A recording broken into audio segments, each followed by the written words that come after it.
नमस्कार दोस्तों, स्वागत है आपका हमारे YouTube channel the study junction पर। कैसे हो आप सब? आशा है कि आप कुशल पूर्वक ही होंगे। फिर भी हमें कमेंट बॉक्स के माध्यम से बताइए। तो आज है पास्ट टेंस का तीसरा भाग, पास्ट परफेक्ट टेंस, जिसके हम रूल्स पढ़ेंगे। कल हमने पास्ट इंडेफिनिट टेंस और पास्ट कंटिन्यूअस टेंस की एक्सरसाइज यानी ट्रांसलेशन हमने बनाया था, तो और हमने अच्छे से समझा भी था। चलिए फिर आज देखते हैं पास्ट परफेक्ट टेंस। इसका क्या रूल है, क्या पहचान है और कैसे इसके हिंदी के वाक्यों को हम अंग्रेजी में ट्रांसलेट करते हैं। ट्रांसलेट करने का नियम क्या है, चलिए फिर शुरू करते हैं। तो पास्ट परफेक्ट टेंस यानी ये पास्ट टेंस का तीसरा भाग है। तो इसकी क्या पहचान होती है, तो पहचान जान लेते हैं इसकी।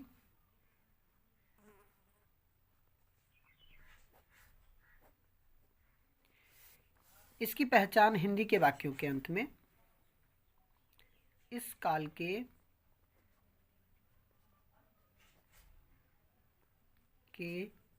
हिंदी के वाक्यों के अंत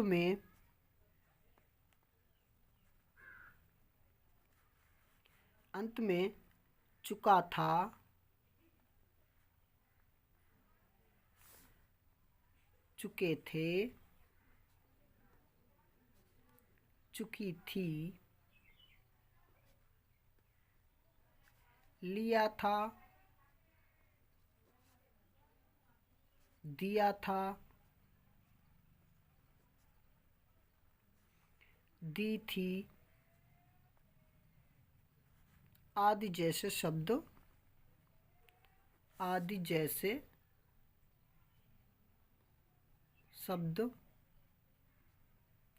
लगे होते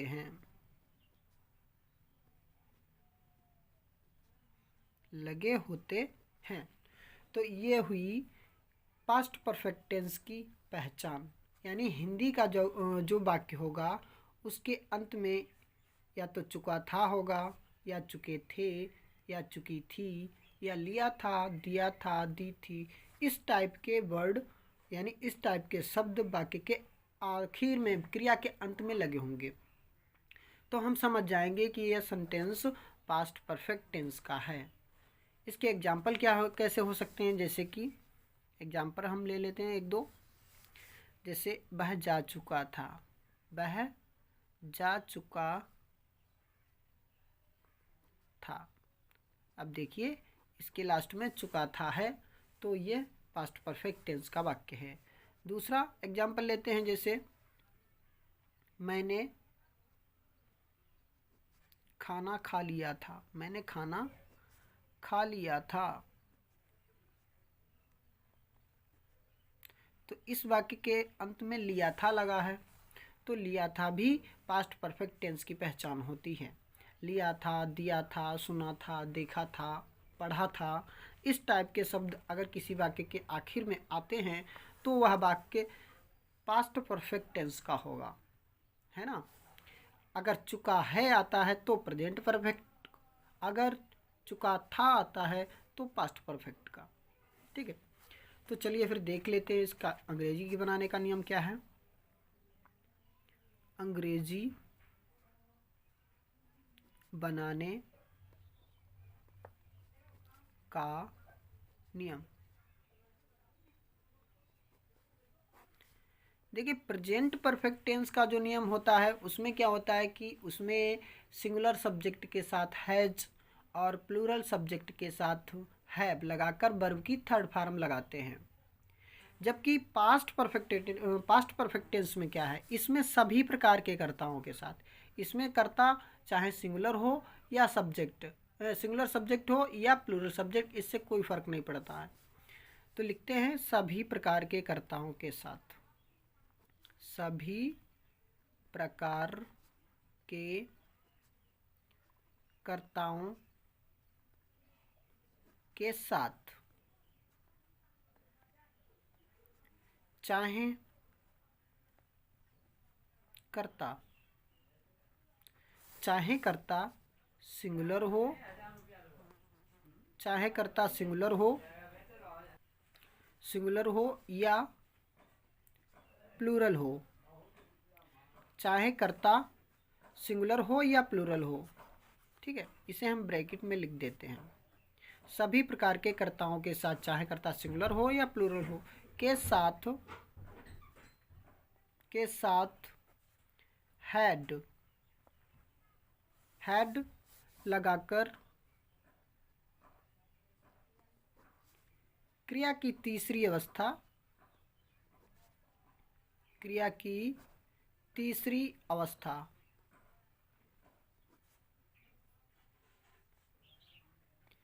यानी थर्ड फॉर्म का यूज होगा। थर्ड फॉर्म B3, इसे क्या बोलते हैं? B3, थर्ड फॉर्म का प्रयोग करते हैं।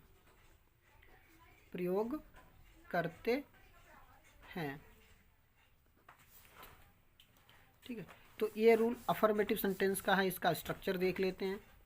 Affirmative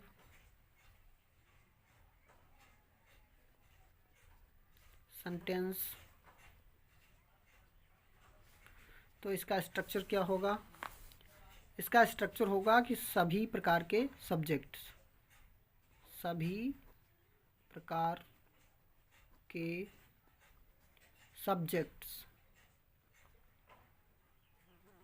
plus had plus B3। ठीक है, यानी सभी प्रकार के सब्जेक्ट के साथ हैड लगेगा और उसके बाद क्रिया की थर्ड फॉर्म यानी V3 का यूज होगा। तो ये स्ट्रक्चर अफर्मेटिव सेंटेंस का है। चलिए फिर देख लेते हैं इसके एक दो एग्जाम्पल्स।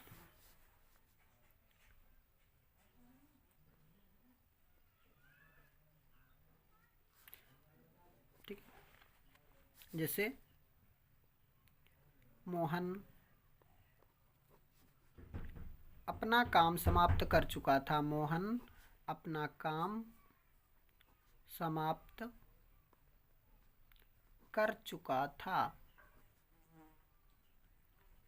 ठीक है, तो देखिए इसके लास्ट में चुका था लगा है, तो ये पास्ट परफेक्ट टेंस का है और इसमें हैड का यूज होगा।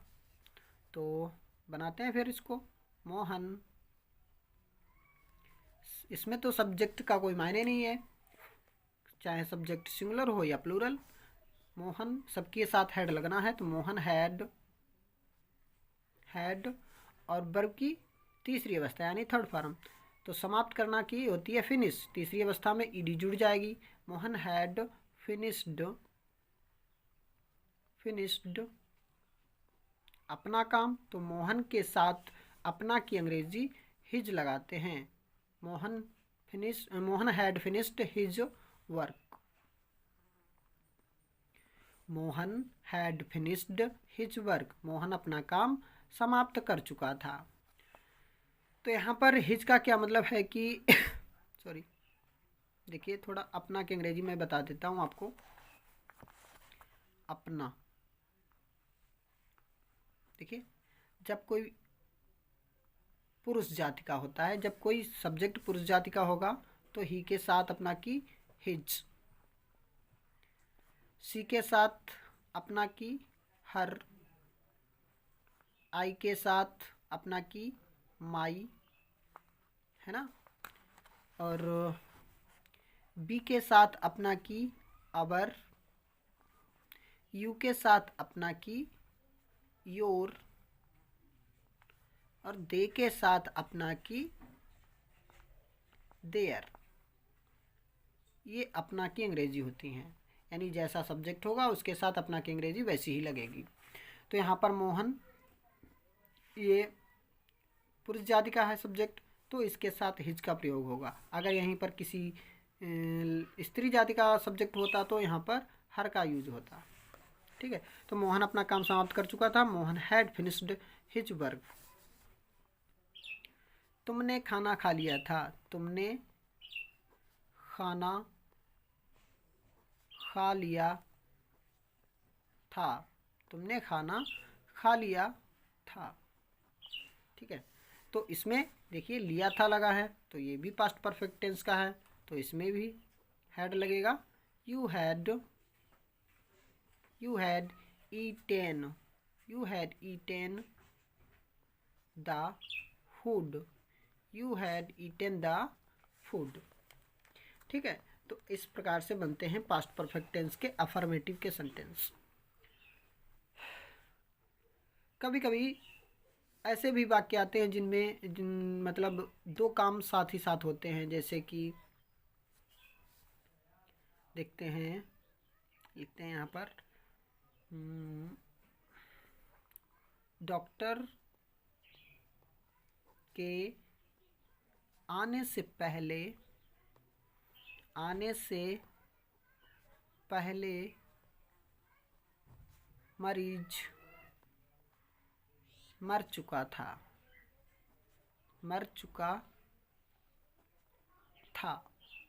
अब इस टाइप के सेंटेंस बनाने में बहुत दिक्कत होती है, समझ नहीं आता कैसे बनाएं। बचपन में हम बहुत परेशान होते थे, इस प्रकार के सेंटेंस को देखकर घबरा जाते थे कि ये कैसे बनेगा। तो इसका स्ट्रक्चर क्या होगा, यानी कभी कभी यहाँ पर पहले भी आता है, किसी किसी वाक्य में यहाँ पर बाद भी लिखा होता है, तो दोनों के स्ट्रक्चर अलग अलग होते हैं। तो जब पहले लिखा हो तब क्या स्ट्रक्चर होगा, तो उसका देख लेते हैं। यहाँ पर लिख देते हैं कि बिफोर, यहाँ पर बीच में क्या लगना है, बिफोर। ठीक है, तो यहाँ पर ऐसा होता है कि डॉक्टर के आने से पहले मरीज मर चुका था। इसमें होता क्या है, दोनों काम भूतकाल में ही समाप्त होते हैं, दोनों काम भूतकाल में ही समाप्त होते हैं। जैसे मरीज मर चुका था, ये भी भूतकाल का है। और डॉक्टर के आने से, यानी डॉक्टर आया था उससे पहले ही मरीज मर चुका था, तो डॉक्टर के आने का कार्य भी भूतकाल का है। तो ऐसे में जो काम पहले होता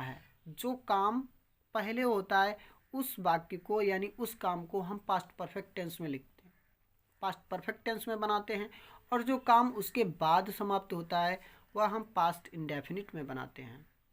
तो इसमें क्या है, इसमें मरीज जो था पहले मर चुका था, डॉक्टर बाद में आया था, तो मरीज के मरने का काम पहले हो चुका था, तो यह वाक्य जो है पास्ट परफेक्ट टेंस में बनेगा। जबकि डॉक्टर बाद में आया था, तो यह वाक्य पास्ट इंडेफिनिट में बनेगा। तो इसका स्ट्रक्चर क्या होगा कि यानी सब्जेक्ट, यानी जो काम पहले समाप्त होता है वह सब्जेक्ट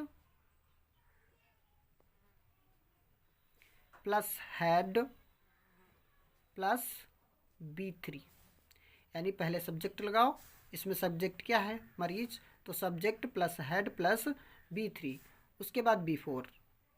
ठीक है, फिर उसके बाद जो काम बाद में समाप्त होता है उसका सब्जेक्ट प्लस B2, यानी वर्ब की सेकेंड फॉर्म, ये पास्ट इंडेफिनिट में बनेगा, ये पास्ट परफेक्ट टेंस में बनेगा। ये इसका स्ट्रक्चर है।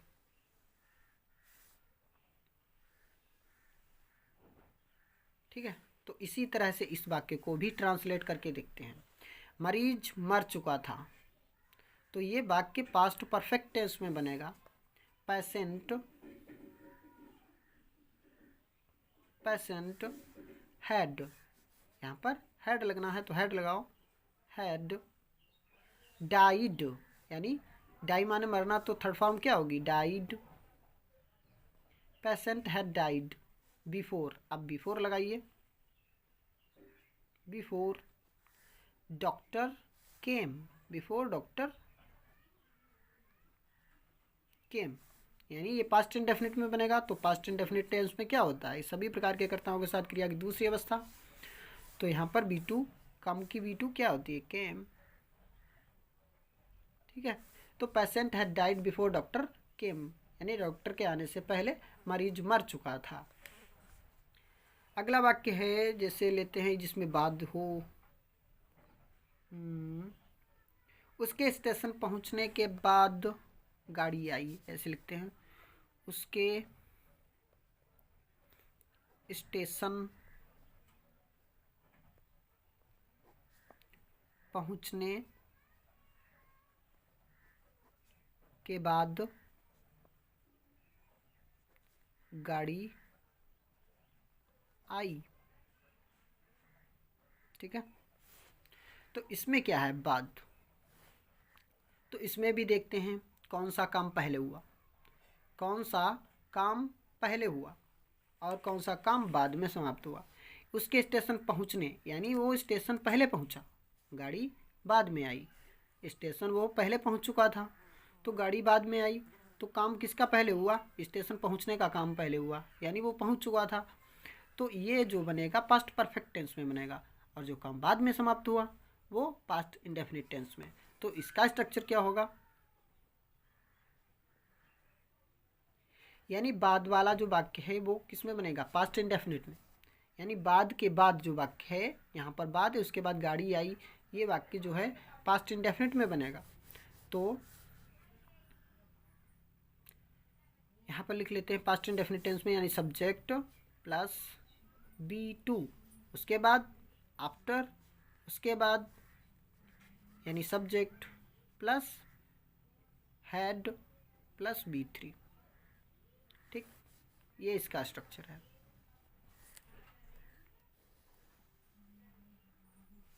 तो उसके स्टेशन पहुंचने के बाद गाड़ी आई, the train arrived, arrive means आना, तो यहाँ पर सेकंड फॉर्म लगेगी क्योंकि ये पास्ट इंडेफिनिट टेंस में बनाना है। The train arrived after, after he had reached the station, he had reached station, he had reached station। तो यहाँ पर सब्जेक्ट क्या है, he had reached station। ठीक है, समझे। जब वाक्य में बाद लगा होगा तो बाद के बाद जो वाक्य होगा ये वाला वाक्य, ये बनेगा पास्ट इंडेफिनिट टेंस में। ठीक, और बाद से जो वाक्य पहले होता है, जैसे उसके स्टेशन पहुंचने के, यह वाक्य बनेगा पास्ट परफेक्ट टेंस में। अगर वाक्य के बीच में पहले लगा हुआ है तो पहले के बाद जो वाक्य है वो बनेगा पास्ट परफेक्ट टेंस में, और जो पहले के पहले वाक्य है ये वाक्य बनेगा पास्ट इंडेफिनिट टेंस में। ठीक है, तो उम्मीद है आपको समझ में आया होगा। कोशिश तो मैंने पूरी की है। चलिए फिर देखते हैं निगेटिव सेंटेंस का स्ट्रक्चर। निगेटिव में सेंटेंस में कुछ खास नहीं है, बस नॉट बढ़ जाएगा। निगेटिव सेंटेंस, तो निगेटिव सेंटेंस का स्ट्रक्चर देख लेते हैं। इसमें क्या है, सब्जेक्ट, सब्जेक्ट चाहे कोई भी हो, सिंगुलर हो या प्लूरल, सभी के साथ हैड लगेगी, प्लस उसके बाद नॉट, उसके बाद B3, उसके बाद ऑब्जेक्ट। ठीक है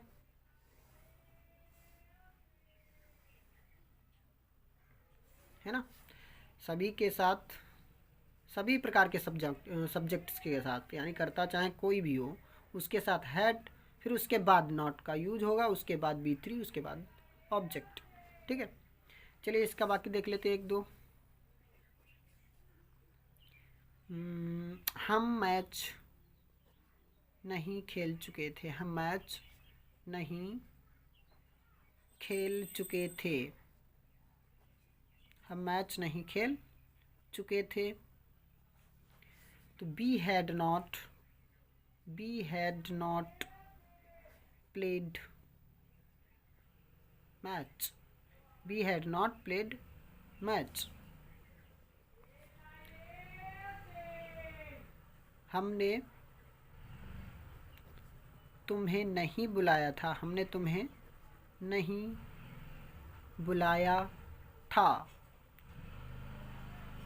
ये भी पास्ट परफेक्ट टेंस का नेगेटिव है। तो we had not called you, B had not called you. तो ये निगेटिव सेंटेंस का स्ट्रक्चर है और निगेटिव सेंटेंस के 1-2 एग्जाम्पल्स हैं। चलिए फिर देखते हैं इंट्रोगेटिव सेंटेंस। इंट्रोगेटिव सेंटेंस लिख लेते हैं।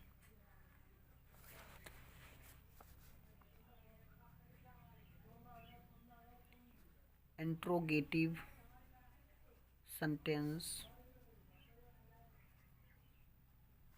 ठीक है। इंट्रोगेटिव सेंटेंस का स्ट्रक्चर क्या होगा? इंट्रोगेटिव सेंटेंस 2 प्रकार के होते हैं, एक तो जिनमें हेल्पिंग वर्ब सबसे पहले लगती है और एक जो होते हैं WH टाइप वाले होते हैं, ठीक है। तो जिनमें हेल्पिंग वर्ब सबसे पहले लगती है उसमें सबसे पहले हैड लगेगा, हैड, उसके बाद सब्जेक्ट, है ना, उसके बाद सब्जेक्ट, सब्जेक्ट के बाद V3 यानी क्रिया की तीसरी अवस्था, उसके बाद ऑब्जेक्ट, ठीक है। यह हेल्पिंग वर्ब वाला यानी जब किसी वाक्य के शुरुआत में सबसे पहले क्या लिखा होगा उसका ये स्ट्रक्चर है, ठीक। और दूसरा स्ट्रक्चर है इसका, जब वाक्य के बीच में कोई WH टाइप वर्ड होगा तब क्या कैसे बनेगा? तब सबसे पहले यानी सर्वप्रथम लिख लेते हैं यहाँ, सर्वप्रथम WH type word, WH type word, ठीक है। उसके बाद हैड, उसके बाद सब्जेक्ट, सब्जेक्ट के बाद V3 और V3 के बाद ऑब्जेक्ट। तो ये स्ट्रक्चर हुआ WH टाइप का, यानी जब वाक्य के बीच में जब कहाँ क्यों कैसे सब ऐसे शब्द आएंगे तब। तो चलिए फिर इसके भी 1-2 एग्जांपल्स देख लेते हैं फटाफट। क्या वह पत्र लिख चुका था? क्या वह पत्र लिख चुका था, ठीक है। तो इसमें क्या वाक्य के सबसे पहले शुरू में आया है, तो इसमें जो पहला वाला स्ट्रक्चर है वही काम आएगा। तो इसमें यहाँ सबसे पहले हैड लगाएंगे, हैड, उसके बाद सब्जेक्ट यानी वह, ही, उसके बाद V3 लिख चुका यानी राइट की तीसरी अवस्था होती है written, a letter, had he written a letter, क्या वह पत्र लिख चुका था। तुम कल कहाँ गए थे, या तुम कल कहाँ जा चुके थे, ऐसे लिखते हैं, जा चुके थे या गए थे एक ही बात है। तो यहाँ पर कहाँ की अंग्रेजी सबसे पहले लगाएंगे यानी WH टाइप वर्ड, तो वेयर हैड यू गॉन, गो की थर्ड फॉर्म गॉन, यस्टरडे बीता हुआ कल, यस्टरडे, ठीक है। तो where had you gone yesterday, तुम कल कहाँ जा चुके थे, क्या वह पत्र लिख चुका था, had he written a letter. तो ये 2 ही एग्जाम्पल सही हैं, फिर इनके ढेर सारे एग्जाम्पल हम ट्रांसलेशन में इंक्लूड करेंगे। तो उम्मीद है कि आपको पास्ट परफेक्ट टेंस सही से समझ में आया होगा। चलिए फिर फटाफट देख लेते हैं पास्ट परफेक्ट कंटिन्यूअस टेंस, यानी चौथा एवं अंतिम भाग है ये पास्ट टेंस का। तो चलिए इसके भी रूल्स पढ़ लेते हैं। यानी चौथा भाग है past perfect continuous tense, past perfect continuous tense. इसकी पहचान क्या होती है? इसकी पहचान है कि इसके हिंदी के वाक्य होंगे उसके अंत में रहा था, रहे थे, रही थी, ठीक। इस टाइप के वर्ड होंगे वाक्य के लास्ट में, और वाक्य के बीच में, और वाक्य के बीच में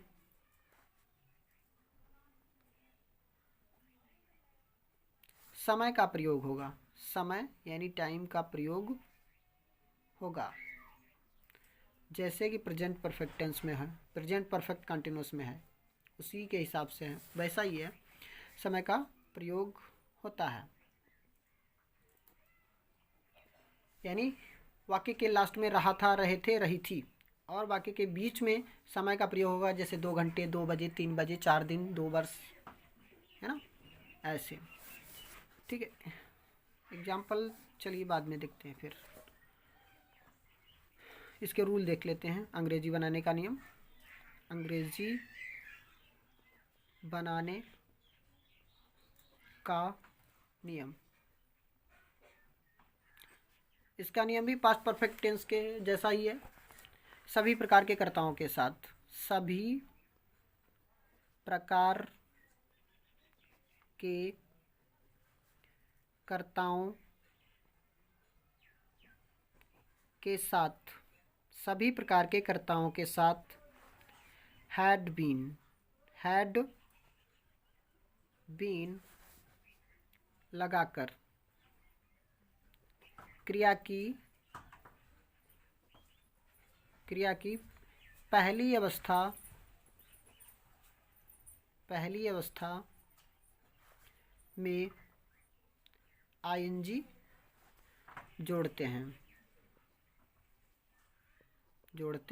हैं तथा बाद में सिंस या फॉर का प्रयोग करते हैं। ठीक है, तो ये रूल है पास्ट परफेक्ट कंटिन्यूअस टेंस का, यानी सभी प्रकार के कर्ताओं के साथ हैड बीन, उसके बाद क्रिया की फर्स्ट फॉर्म में आईएनजी जोड़ेंगे, उसके बाद सिंस या फॉर का यूज होगा। सिंस और फॉर का यूज हमने आपको प्रेजेंट परफेक्ट टेंस में, प्रेजेंट परफेक्ट कंटिन्यूअस टेंस में समझाया था कि कहाँ सिंस का यूज होगा और कहाँ फॉर का यूज होगा, तो आप उसमें देख लीजिएगा। ठीक है, चलिए इसके एग्जांपल से देखते हैं। पहले स्ट्रक्चर देख लेते हैं अफर्मेटिव सेंटेंस का। अफर्मेटिव सेंटेंस का स्ट्रक्चर क्या है इसका, यानी सभी प्रकार के सब्जेक्ट के साथ क्या लगना है, हैड बीन, उसके बाद बिफोर का मतलब क्या है, क्रिया की पहली अवस्था में आईएनजी, उसके बाद ऑब्जेक्ट, फिर उसके बाद सिंस या फॉर।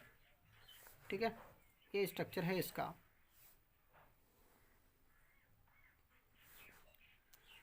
तो एक एग्जाम्पल इसका लेते हैं। राम 4 बजे से किताब पढ़ रहा था। राम 4 बजे से किताब पढ़ रहा था। ठीक है, तो यहाँ पर राम लिखते हैं, सब्जेक्ट है, राम के साथ had been, Ram had been, पढ़ रहा था, reading a book, reading a book. कब से पढ़ रहा था, 4 बजे, यानी बजे है तो सिंस का यूज होगा यहाँ पर, सिंस 4 o'clock। ठीक है, निगेटिव का स्ट्रक्चर देख लेते हैं। निगेटिव सेंटेंस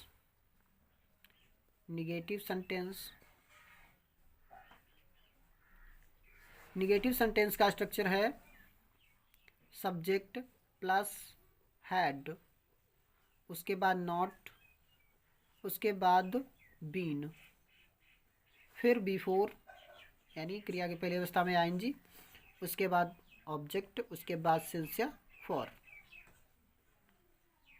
तो ये निगेटिव का स्ट्रक्चर है, यानी पहले सब्जेक्ट उसके बाद नॉट, यानी हैड और बीन के बीच में नॉट का यूज होगा। ठीक है, इसका एग्जांपल देख लेते हैं। हम इस इस गांव में 5 साल से नहीं रह रहे थे। तो we had not been living in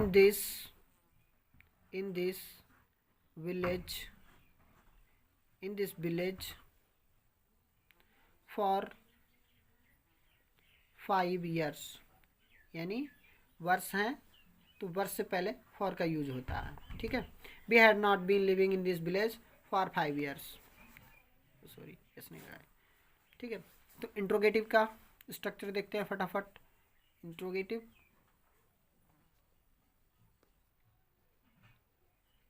interrogative के 2 स्ट्रक्चर बनेंगे। एक तो हेल्पिंग वर्ब वाला, तो उसमें पहले लगेगी हैड, उसके बाद सब्जेक्ट, उसके बाद सब्जेक्ट के बाद हैड, बीन यानी सबसे पहले हैड, उसके बाद सब्जेक्ट, उसके बाद बीन के बाद बिफोर, फिर ऑब्जेक्ट, फिर उसके बाद सिंस या फॉर।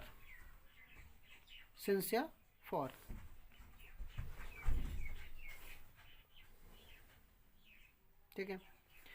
और अगर कोई WH टाइप वर्ड है तो वह पहले यूज होगा WH टाइप वर्ड, उसके बाद हैड, फिर सब्जेक्ट, फिर बीन, उसके बाद बिफोर, उसके बाद ऑब्जेक्ट, उसके बाद सिंस या फॉर। तो ये स्ट्रक्चर है इंट्रोगेटिव सेंटेंस का, ठीक है। अब यहाँ पर 1-2 एग्जांपल्स देख लेते हैं इंट्रोगेटिव के। क्या सुबह से वर्षा हो रही थी? क्या सुबह से वर्षा हो रही थी? तो यहाँ हैड लगाएंगे पहले। हैड इट बीन रैनिंग सुबह से पहले सिंस का यूज होगा, since morning. Had it been raining since morning, ठीक है। तुम कल से क्या कर रहे थे? तुम कल से क्या कर रहे थे? भाट, यहाँ पर क्या शब्द पहले आए बाकी के बीच में, तो इसकी अंग्रेजी सबसे पहले लगाएंगे। What had you been doing since